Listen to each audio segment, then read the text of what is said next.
In this video, I'm going to show you how to create a ODBC Data Source Name that will enable you to connect Sage 50 Accounting Canadian Edition to tools like Excel or Power BI to improve your reporting.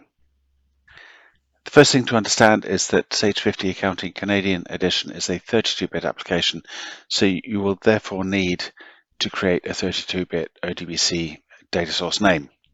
Otherwise, it won't work. The second thing is that if we're creating an ODBC connection, that connection needs to be set up on the same machine as your Sage 50 database or with direct network access to it. So having said that, let's just go ahead and I'll show you how to do it.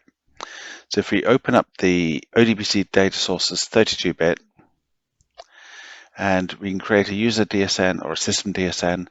A user DSN can only be used by you. So we choose the system DSN, so that can be used by anyone on the network. We choose add, and we can scroll down to MySQL ODBC 5.2a driver and finish.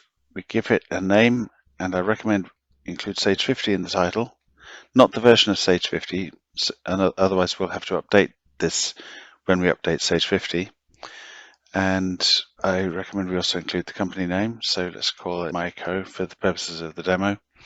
The server is localhost, and the port number is 13540. There are other port numbers that will work as well.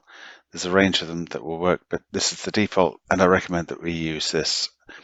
Put in your Sage credentials. The user needs to be a user with third-party access and full read access across the database. The database is simply, and then we can just simply test the connection, and we see we've got a successful connection, so everything is good.